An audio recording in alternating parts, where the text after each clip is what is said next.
Land grants.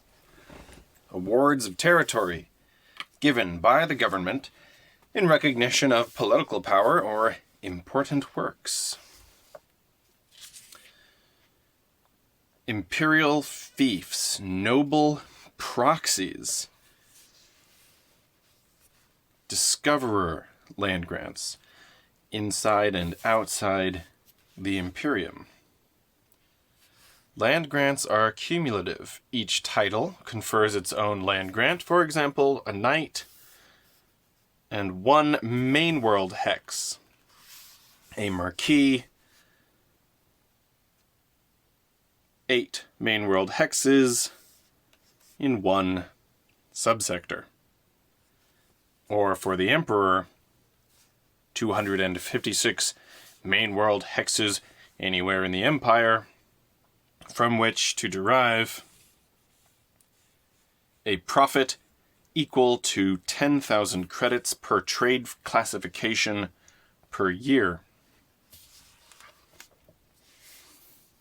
Land grants become active only when or if the world is admitted to the Imperium. So these are some of the hard boundaries of the Imperium. Or the meanings of those. The Imperium prefers grants on worlds with high potential for development, those with atmospheres 2 through 9 and hydrographics 4 through 8, that with proper development can become IN, RI, or AG, which we've looked at earlier and determined those planetary classifications. I think the first time we saw them was in character creation. Let's see, fame, danger, risks, hot, cold, costs, value, the personal day. Here we go. Birth and homeworld trade classifications. So lands, let's see. Worlds that can be developed into IN, RI, or agriculture. AG, agriculture. IN, industrial.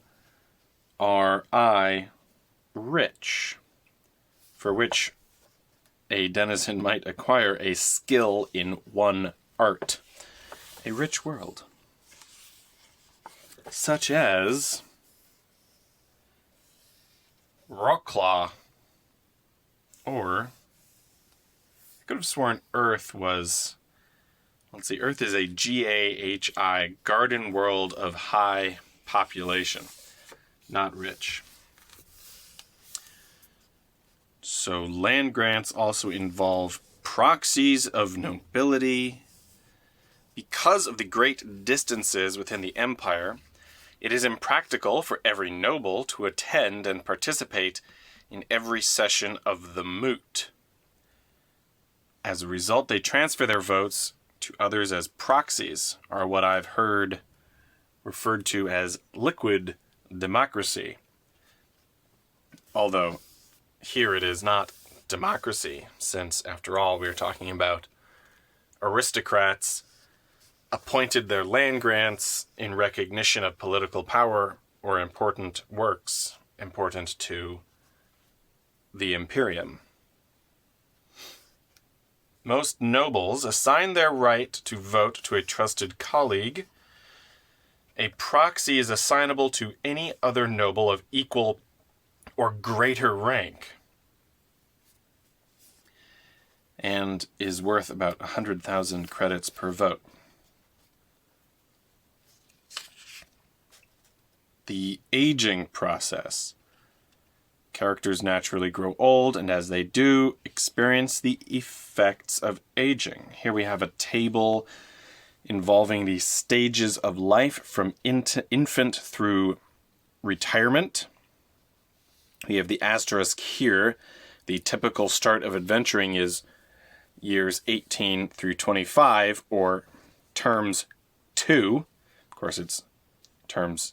It's 2 terms apiece for each of these life stages. So rather, a young adult is the 6.5 stage, term of character creation, which means one is not likely to be a high-ranking merchant owning their own ship.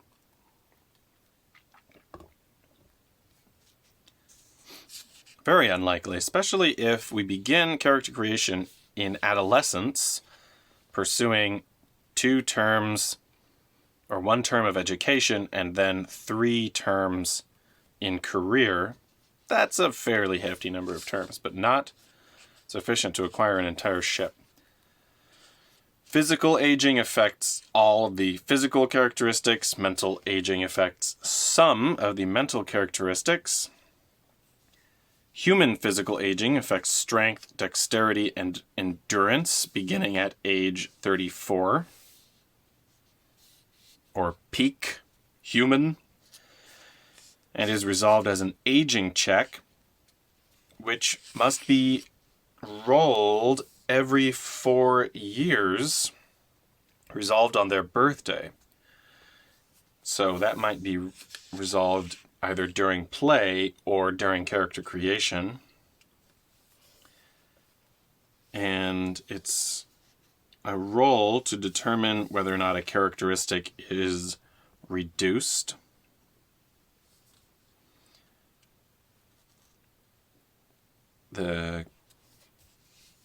If 3 characteristics are reduced to 0, the character suffers an extremely major illness and must spend 4 months in rest and recuperation. Devastating. Clone aging, the forced growth cloning process for relics, guests, and meds, these are new concepts to me, accelerates the aging pattern of the individual. I see, so clones age longer. The traditional lifespan is the sum of the lengths of life stages. For example, humans have a 2-year infancy and 9 stages of 8 years each. The traditional lifespan for humans is 74 years. Not hugely improved from today. The not far, not future. Life stages. Here's a rundown of what that entails. Ship shares. Oh, a very crucial component of the system. First eye-catching are a few diagrams. One possible benefit from a prior career is the possibility of a ship, 1 or more ownership shares of a ship, or a ship on long-term loan from the government, the Imperium, or perhaps a smaller fiefdom. A ship share is a fractional ownership in a starship acquired as muster-out benefits. Sometimes a ship may be... characters may pool their shares.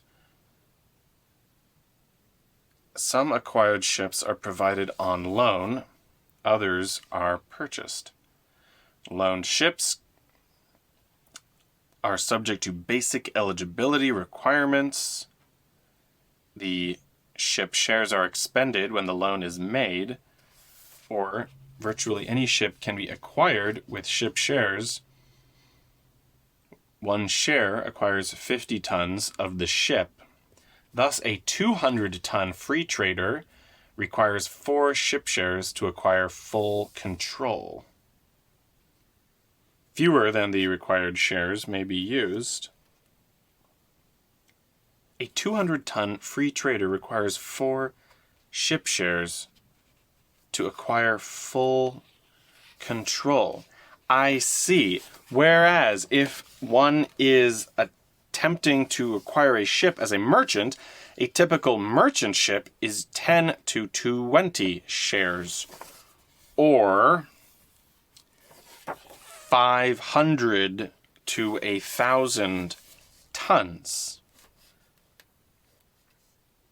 So a 200-ton free trader is within the realm of possibility for a 3-term merchant, or even less. So it is not inconceivable to come out of character, to muster out of character creation with enough shares for a ship.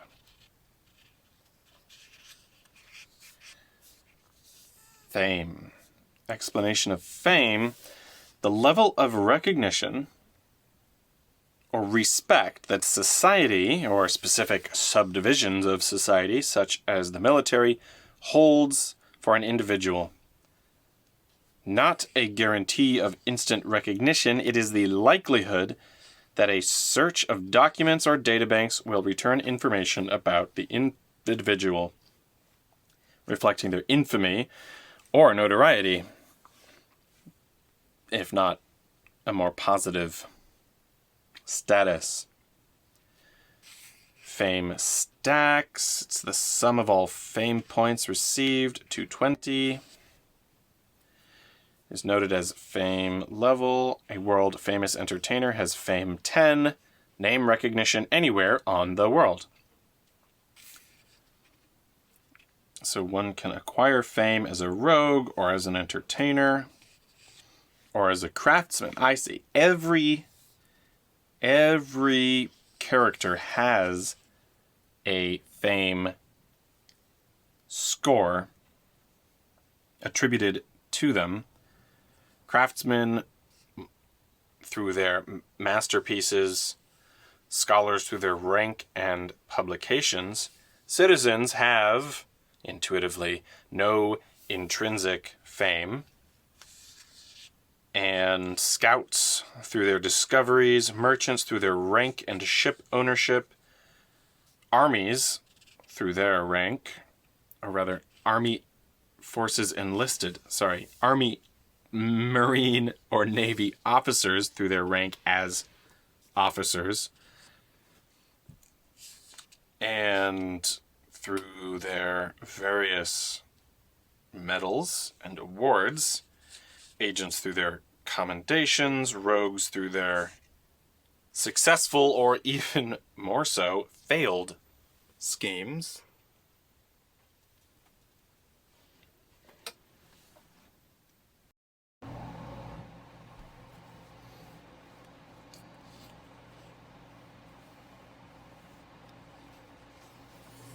Background information for characters. I see. So we, in our example, attended a trade school. We could either call it the Acme Trade School, the Institute of J and M Drives, the Company School of J Drives. What did we have listed here? Could be the Institute of Craftsmen, since that's what we picked as our skill. Although I'm still not sure about the legitimacy of that selection.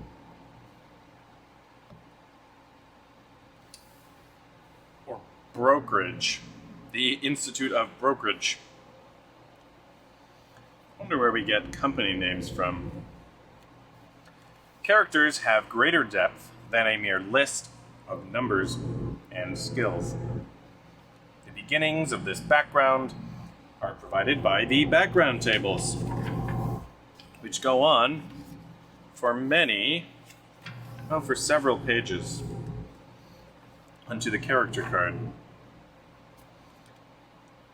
Using the tables,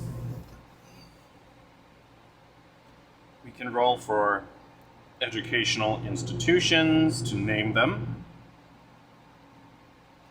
Each school is ranked for comparison, to discuss that when meeting other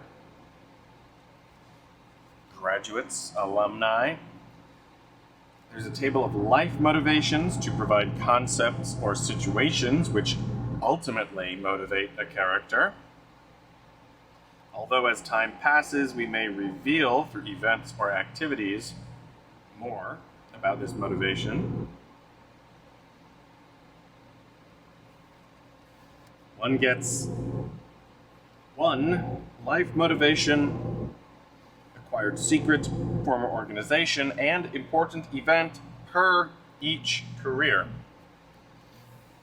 Important events indicate background events which shaped the experience of the character. Former organizations indicate companies, military, naval organizations, other associations. Acquired secrets indicate latent information which may ultimately inspire action by a character. A spark for adventure, just enough to direct the adventurer's attention towards some goal. It's fairly inspirational, fairly intriguing. A craftsman's passion might be the pursuit of charitable causes, championship of rights, pursuing perfection, disillusionment with material rewards,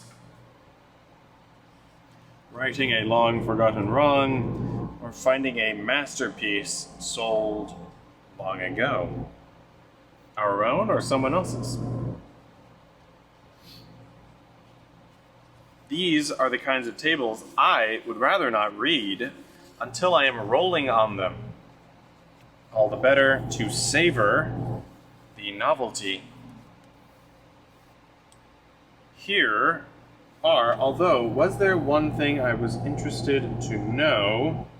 Important events. I would like to just get an example of an important event, just to have an understanding. Former organizations, important events. For a soldier, the mistake at insert gas giant. For the scholar, rejected in application for college president. Okay, life events. Here are the character cards for non-human and human, which I had a copy of that I have been using to flesh out my nameless character. These include, breathes air 6. I do not know what are in the airs 1 through 5, or if there are airs beyond 6. But we breathe air 6. Humans breathe air 6. What is that? Nitrogen? Oxygen? Yes, both. This also includes some very mysterious vision, hearing, smell, and touch strings. And conveniently, the stage, age, and term table for aging, as well as a reiteration of some basic facts about humans, such as our head-brain senses, our bilateral symmetry, our arms with hands limb groups, and our notoriously bony interior. All of which, for a non-human sophont, remain, as of yet, undetermined. There are many possibilities, although what they are and how to plumb their depths, I do not yet know. Life, pursuits, and experience. Characters can designate specific areas of interest in their lives and improve them over time. A life pursuit is a skill emphasis. This is a mechanism for pursuing perfection, skillful development. A life pursuit expresses a personal skill emphasis, a brief statement about a specific job or hobby or interest,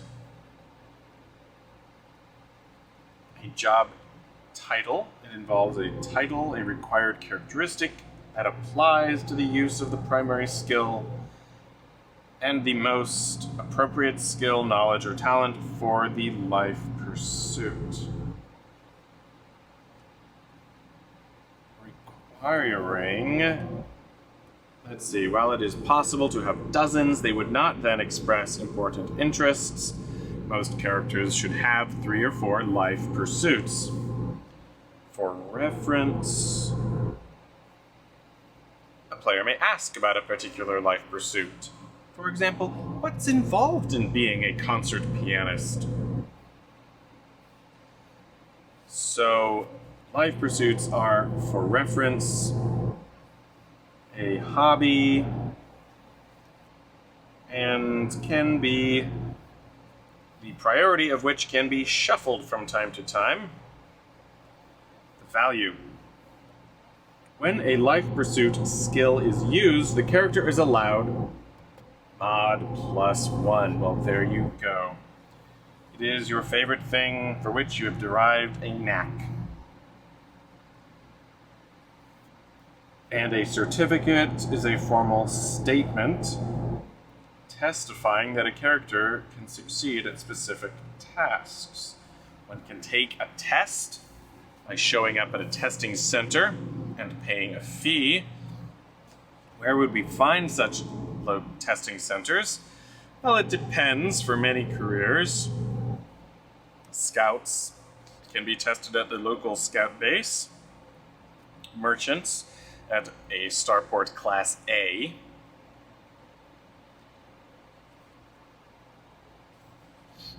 Tests are time limited. Cautious is not an option. The standard tests specify the skill being tested and its associated characteristic. Cautious is not an option. Is it a risk-reward check? What is cautious? I have seen that before. We have seen that in the risk-reward mods available. Select caution, bravery, or no mod when rolling risk and reward. To be cautious, then, I would think would be a mod on the roll, but because it is time limited, it's not an option. I'm unsure why that is specified at this juncture. There are 4 types of certification: qualified, competent, experienced, and master. One can make it easy, difficult, formidable, or staggering at 5D check against the given characteristic and applicable skill. Cramming prior to the test is available, although each subsequent test taking requires a detrimental mod -1. The value of a certificate. I appreciate these. The value of a life pursuit, the value of a certificate. Always looking for the value of a character creation option. Is, in the hiring process, a prospective employer does not inquire what is your skill level. They instead ask to see the character's astrogation certificate and evaluate it, rather than having to prove their worth. There is potential for an unqualified fluke. A character can conceivably perform well on a high-level test and qualify for experienced or even master with a relatively low skill level, resulting in, no doubt, some professional hijinks.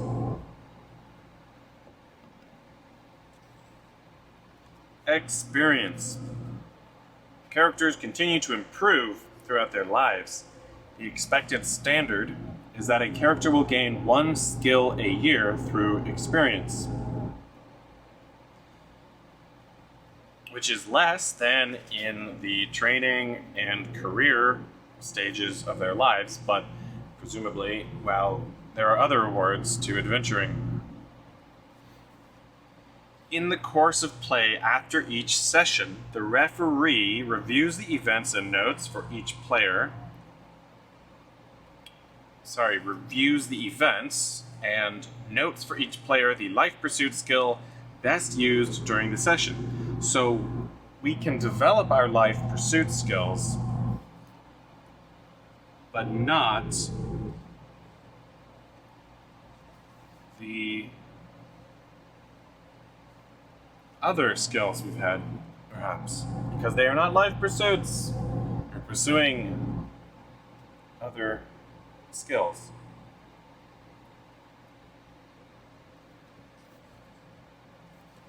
Negative experience. The passage of time reduces some aspects of knowledge. Every 4th year, reduce a character's world knowledges by 1 if they have not spent significant time on those worlds. We don't have any world knowledges, although I suppose, or rather, we did not note any world knowledges, although we could have noted our homeworld of Traveller5. Not sure how to track that. I do not know if world knowledge is a skill or some other aspect of the character. Perhaps we can rank those here, or just keep a log on our own of the worlds we've visited and the knowledge we've acquired about them.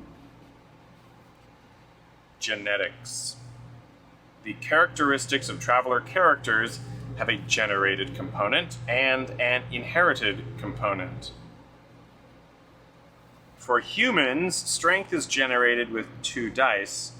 For some non-humans, strength may be generated with 1, or possibly even up to 4 dice. We say that the first die rolled for a genetic characteristic is the gene, the second, training, experience, and environment. So, we rolled our character, for example, for the first time, without genetics. We rolled the dice normally.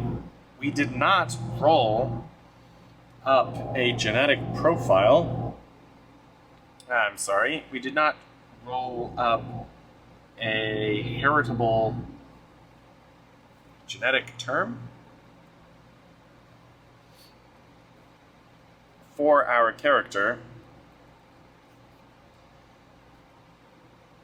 But if we manage to procreate in-game, then we will be able to mark up our gene contributions. Human and alien DNA. If genetic components are supplied by more than 2 genders, then the proper name for DNA changes.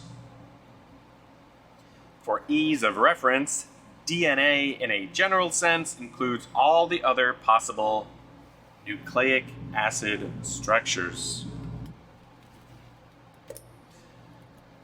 leaving open a wide universe of genetic offspring.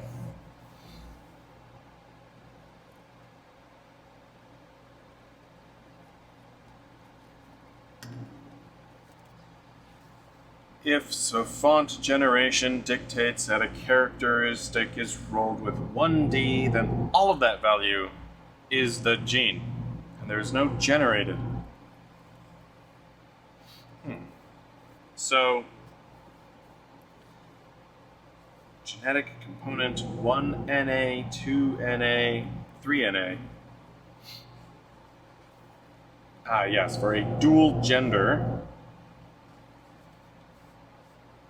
we have 2Na, or what we call DNA. And for group genetic components, you may have, what is EAB? Why is EAB marked out specially from group, dependent on number of participating genders? Obvious genetic values. What is EAB? A special case of group inheritance. Perhaps a combination of species. If genes were not recorded during characteristic generation, they may be determined through genetic testing, a formal process under the guidance of a referee, rolling 1d for each genetic characteristic and entering the value on genetics cards, taking care to avoid contradictions such as the gene becoming greater than the present characteristic, the gene less than necessary to produce the present characteristic. I see. So we can find plausible gene integers that could make up one's characteristic score. Here is an example of a card. We have two parents. They have a set of DNA, and from parent 2, we inherited 6 in our characteristic 1, and possibly the 4 in our characteristic 3, the 4 and 2, the characteristics 4 and 2 from parent 1. And is that random? Given an existing DNA, random rolls are used to determine which genes were received from which parents.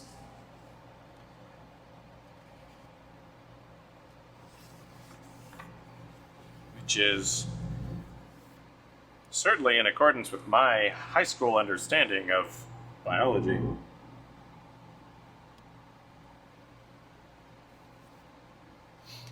Creating sophont offspring.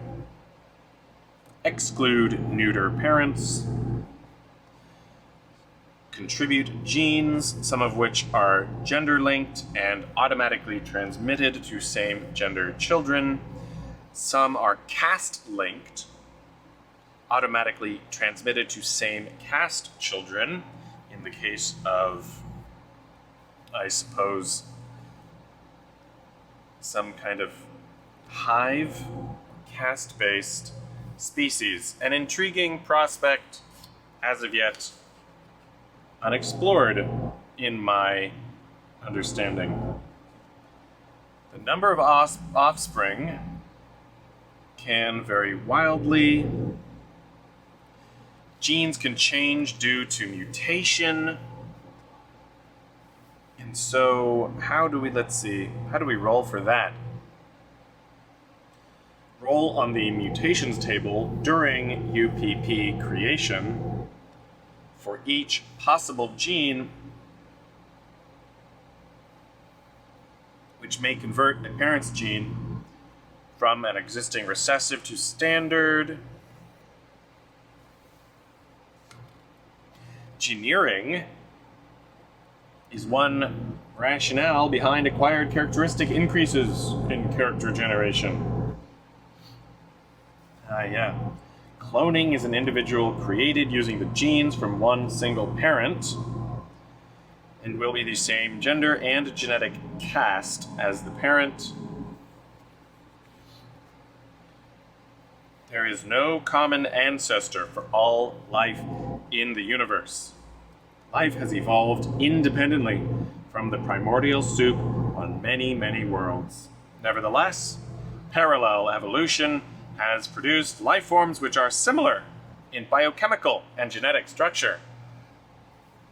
I do not know how true that is. Perhaps we cannot, at this point, know how true that is. But in the universe of travel, it is unassailably true that many different possible structures for genetic transmission of inherited characteristics exist.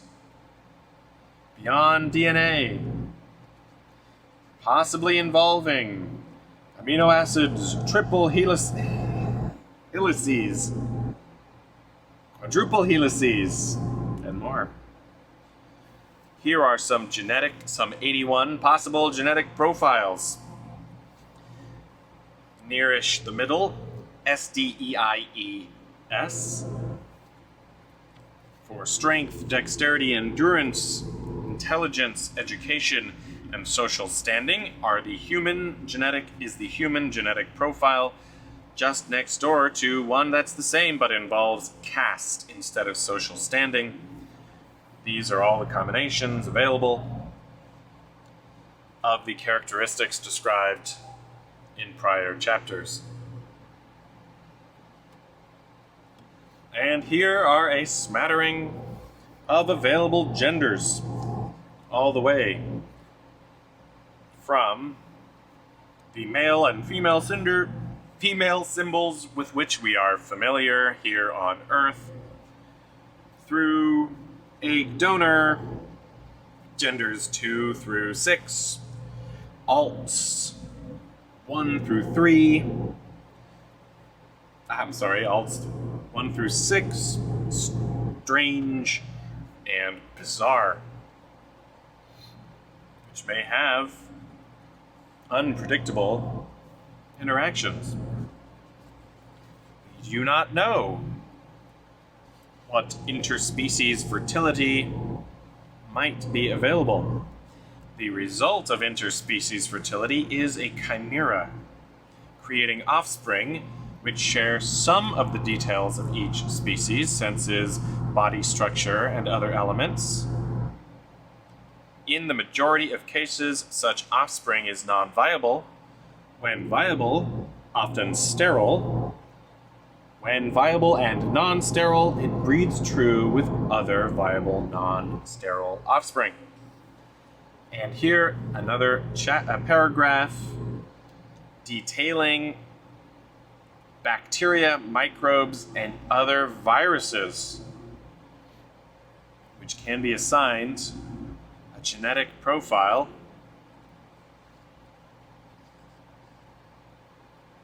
For example, agent MDE/MM can infect genetic profiles SDEIES, that's human, and SDEITK, set training and caste, but not SAVIEK or SGSIEK. That I will have to dig deeper into and meditate on to wield with full mental dexterity. Inheritance of characteristics 5, 6, and money. Learning characteristics, instinct is genetic, education and training are not. We've seen that before. Social characteristics can be inherited, but they are transmitted socially rather than genetically. Social standing can be inherited by one child. Charisma may be inherited or assigned. Caste may be inherited or assigned. I do not know what it means to assign a characteristic.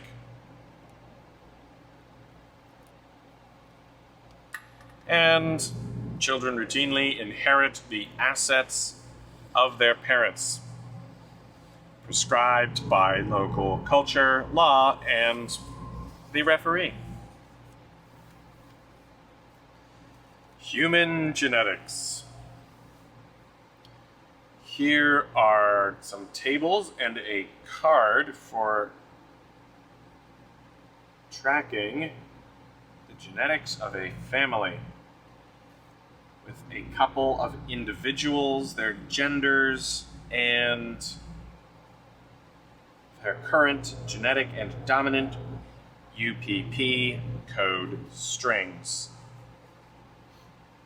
There are some codes here for dominant, recessive, gender-linked, and non-genetic characteristics.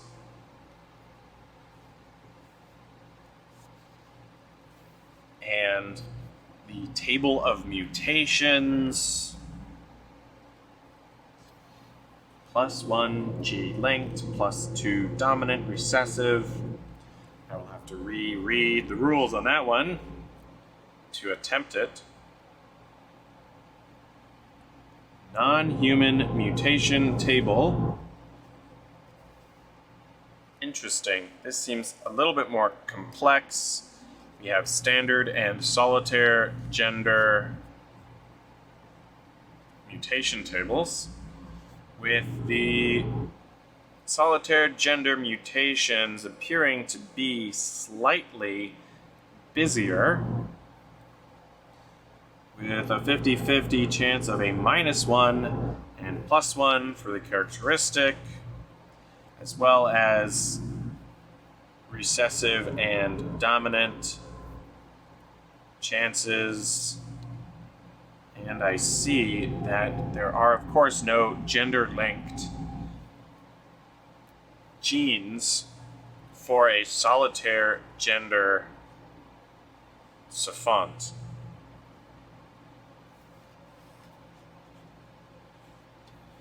A gene can mutate to become recessive. A gene can mutate to dominance.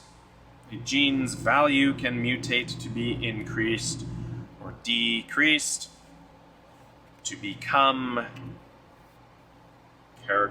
caste-linked, or perhaps non-caste-linked.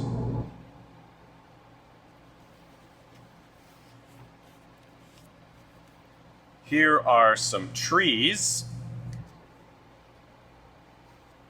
Here is a universal tree for one generation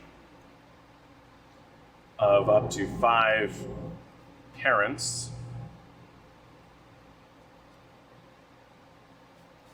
Here is a human genetic tree displaying the traditional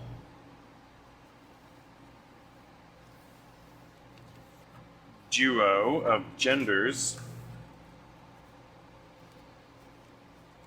Here is a multiple generations of human genetics.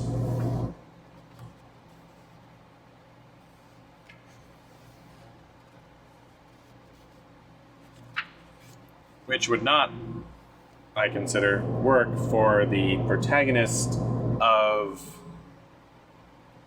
the science fiction novel and TV series in which who is the genetically engineered offspring of a group, of a small cult-like cooperative of humans.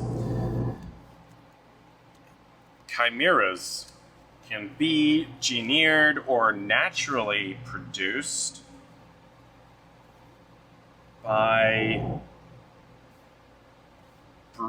interbreeding humans or two and another sophont or 2 other sophonts.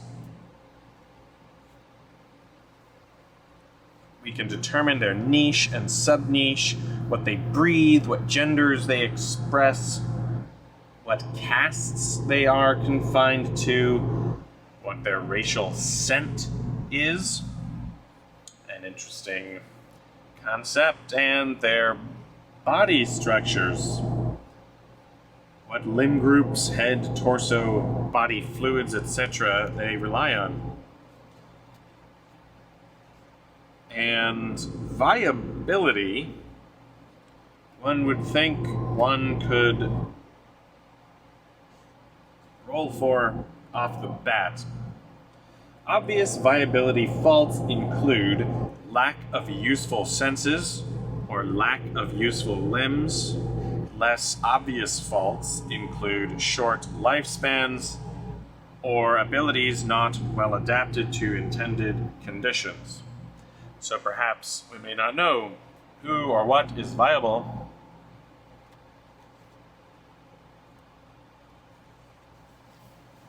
We have the natural chimera, the result of interspecies fertility, producing offspring which share the details of each species, that age according to the hybrid life stages structure,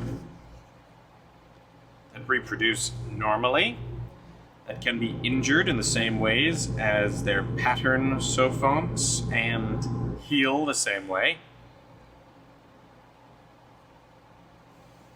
and can be played like any other sophont. Synthetics are the organic or biologically based artificial beings manufactured according to a master template or blueprint. A very compelling idea for cyborgs and clone types. Oh, but not to be confused with a clone, as they are fully synthetic, engineered beings. An android is a synthetic human. A synthetic is an artificial being blending organic and mechanical elements. What one might, in common parlance, refer to as a cyborg, a term I do not see listed here, perhaps deliberately, and not to be confused with the truly mechanical robots. We have faux synthetics or imitation animals. We have organic devices, an object which performs activity using biological processes. Sophontoids, semi-organic imitations of sophonts.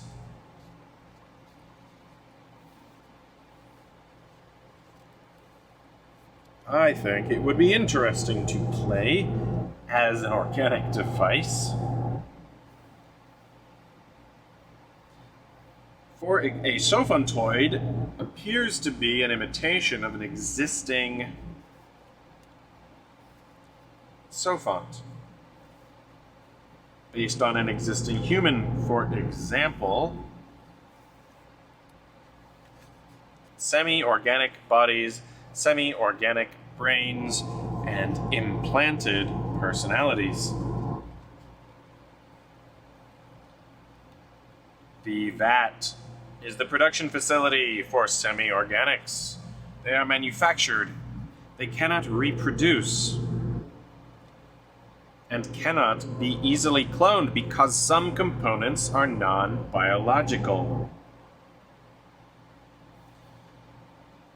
Sophontoids can be manufactured, grown, or fabricated and installed with a semi-organic brain, receiving a basic education or training for behavior, tested and terminated if substandard, or sold as surplus.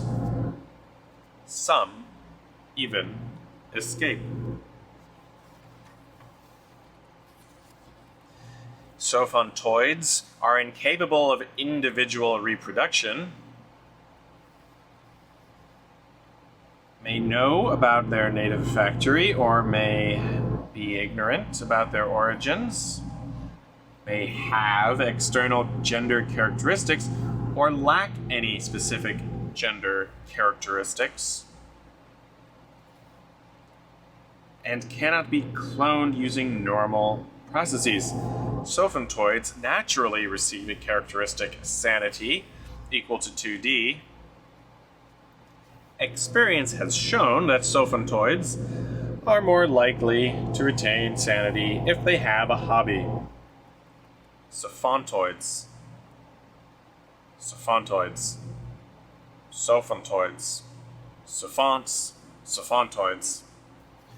They can be injured, but may not heal. Non-organic components require repair or replacement. They may have identifying marks and control codes. They are not fully human, or not fully sophonts. and may be routinely produced in batches of 100 based on market orders or perceived economic demand. Here are some example costs in a table for by occupation. You may be producing batches of drivers, batches of rent-a-cops, batches of brokers even, with a hobby in animals, and an agility of 6, vigor, and an intelligence of 12. You're talking highly intelligent, machine-grown, lab-grown brokers. Available for a mere 648 kilocredits, whereas laborers with a strength of 2 and a vigor of 2 are available for a mere 4 kilocredits. The most expensive sophontoid on the market appears to be the astrogator or engineer, with 17 skills and decent intellect or dexterity as an engineer. These are reminding me most of the Delta and Epsilon caste humans of Brave New World. Manufactured sophontoids